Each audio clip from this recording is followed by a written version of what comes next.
Welcome back, ladies and gentlemen, to Pro Wrestling Throwdown for the holiday break special edition videos. This is our second top 5 for the week of December 19th, 2020. I'm Caleb Black. This is Luke the Big Dog Williams, our in-studio producer, the Mighty Max Fury.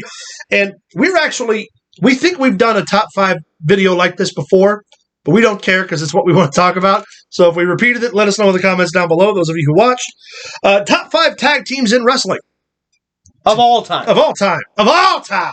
I think that's the difference. I think if we did do one, it wasn't of all time. Probably it was not. Our own, our picks, but it wasn't of all time. Yeah, probably not. But either way, we're going to get right into it. Luke, who's your number 5 top tag team of all time? Okay. Well, honestly, we were just talking about this off camera, and I'm going to consider them a tag team, even though there was more than 2 members. If you're going to do that way, since those are my top 5, you want me to give my explanation and then you include yours? Sure. My top 5, my number 5 tag team are the Fabulous Freebirds. And this is why. They not because of their technical proficiency as a tag team, because let's face it, some 80s tag teams were technically great in the ring. The Freebirds told great stories, but they're not really, you don't really think about them being the top 5 tag teams ever. Right. The reason you have to consider them is because they created what we universally understand as the Freebird rule, a 3-person tag team.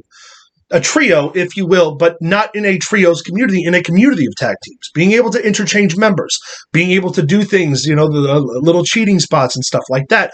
For that reason and their contribution to the way pro wrestling changed with tag teams, the Freebirds are my number 5. Luke, your follow-up number 5. The New Day. Right. There can't be a top 5 list of tag teams without the New Day on it. For the plain and simple fact, they have broken barriers in tag team wrestling. 100%. Especially for, well, not only that, but for minorities. Yeah. As well. They weren't taken as seriously. They weren't. In the beginning, and they have built their fan base by being legitimate tag team wrestlers. Yeah. When you think Kofi Kingston, you think New Day. When you think Big E, you think New Day. Xavier Woods, New Day. Yep. They're all, when it's all said and done, that's what, Kofi's been champ. Big E will probably be champ, but when they're inducted in the Hall of Fame in 20 years, it will be as a team, as the New Day, with an insurmountable record of tag team titles having been held. Correct. So yes, the New Day. My number 4, FTR. This is why. FTR is the only tag team of their style, of their caliber, in a world of tag teams that are more high flyer, less traditional. And there are, you can nitpick tag teams like, we'll say the North, or the Gorillas of Destiny, or the Usos. Yeah. But FTR are the only tag team in wrestling today that kind of hold that traditional American tag team style anywhere. And for that reason, FTR, number 4. That's a good call. If it were modern tag teams only, they'd be my number 1. Right. But I mean, you can't argue with that. Right. I mean, that's just all right. My number 4. Let's see. We're gonna go. I've got them all in my head, but I want to know where I'm gonna place them. Number 4, I'm gonna go. The Usos. I can't disagree with that at all. Hard to disagree. Both men are well. Again, will be known as the Usos. Yeah. Neither one of them will go in by themselves. And when you think synonymously with the tag team scene of wrestling today, you absolutely cannot include you can't not include the Usos in that discussion. No, for sure. Significantly better than the Young Bucks. Oh, significantly. Tons and tons. I know. I already said something about Danhausen. Now I'm talking about the Young Bucks. Fire me. Cancel me. Cancel me, Internet. No, don't cancel us. Fan base will forgive you for the Young Bucks, believe me. Number 3. They done forgot about it. Number 3, the Legion of Doom, the Road Warriors. Hard to argue the guys who were the first ones to hold every tag team title in the business. Yeah. Hard to argue it. Superstars, wherever they went, the only thing that hurt them was going to the WWF. They weren't the Road Warriors of legend from the territory days or Japan. Well, Hawk was under bad wasn't Hawk. Right, Hawk wasn't himself. Yeah. But again, it's hard to argue.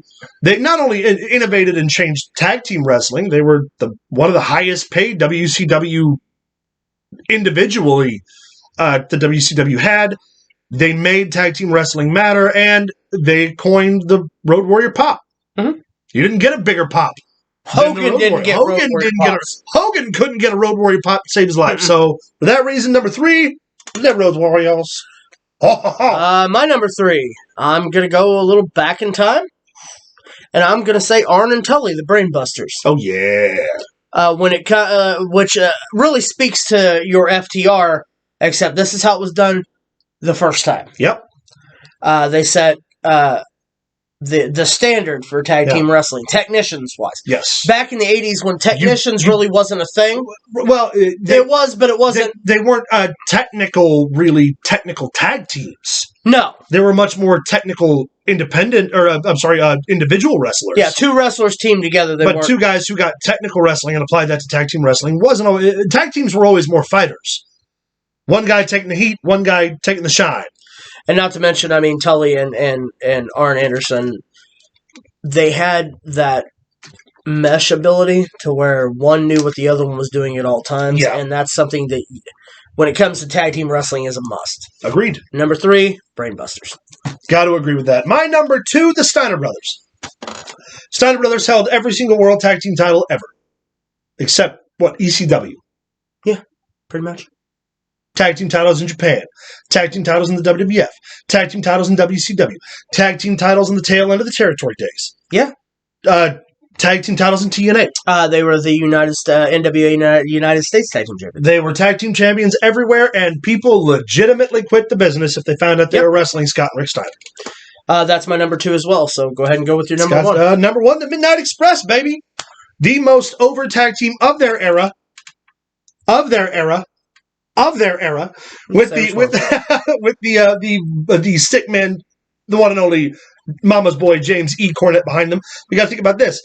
In the era of the Dusty Rhodes, of the Ric Flair, of the Hulk Hogan, of the Superfly Jimmy Snuka, the only tag team to main event major arenas at that period that weren't singles champions, that were world champions, and sell them out.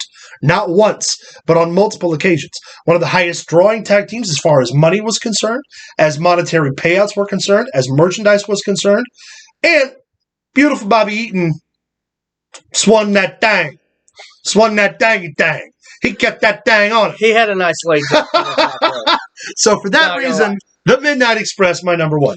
My number 1, and probably the number 1 in a lot of people's minds, it really doesn't get much better than Bret Hart and Jim the Anvil Neidhart, the Hart Foundation.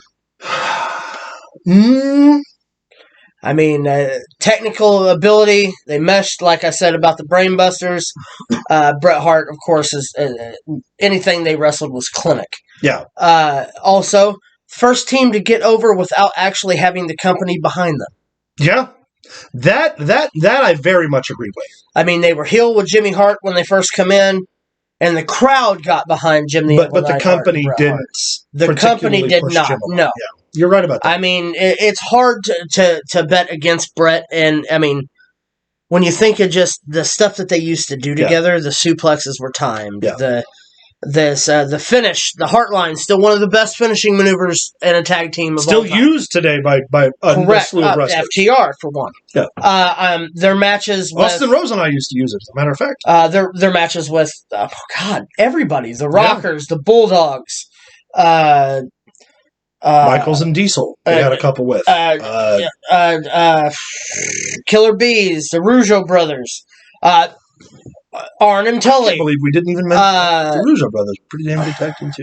Some of my favorite were them and Demolition. Yeah. I mean, them and the Bulldogs. First off, holy shit. Oh yeah.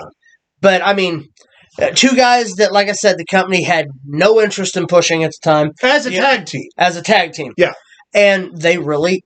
Honorable mentions real quick. Obviously, we left out I got a few I'd like to throw in. Yes, please. You guys didn't bring up. You didn't bring up the Hardy Boys. I was just about to put them on there. You didn't bring up Edge and Christian. Just about to say them as well. And you didn't bring up APA. Oh, the Acolytes, yeah. I don't think I would put them. Well, here's the thing with the APA tag teams. In the ring, they were very fluid together. They were brutal and hard hitting. If I was thinking Ron Simmons, I'm not saying they were, but they're damn good. Yeah. When I think Ron Simmons, I think Doom. When it was him and Butch Reed in WCW. Yeah. But Bradshaw, yeah. Well, I mean, if it wasn't for APA, Bradshaw would have been nobody. Yep. Honorable mention: Team 3D also held belts everywhere they've ever been, and because I talked about tag teams being conversation being the main event, honorable mention to the Young Bucks. While their style of wrestling isn't my cup of tea, They brought tag team wrestling back to the forefront, and no one can deny that. That way, no one can say I didn't say that. Also, the North. The North got to be on the list. I mean, Jesus Christ, the Rock and Roll Express. Who was that? The Rockers, hell. Yeah, the Rockers. That Buddy Rogers and... almost kicked Zach's ass at the strip club. Oh, the Naturals. Naturals. Beer Money. Beer Money. The Motor City Machine Guns. The Gorillas of Destiny. America's Most Wanted. America's...